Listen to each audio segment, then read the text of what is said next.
Before the paint prep process begins, we have to do a qualitative assessment on the pieces and look for imperfections such as splashing, ejector pin sites, sprue sites, and gates.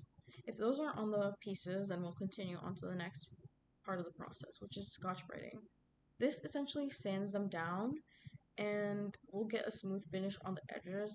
And then, I don't know if you guys held a piece before, but when they're like fresh, they kind of are scratchy a bit.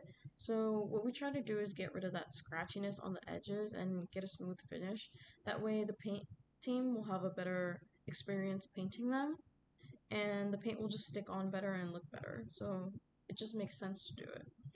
After that, we'll check the tolerances, which essentially means we're checking that the temperature was right, that the pieces molded correctly, and that we got the quality we were looking for, and that the pieces won't break at a certain point.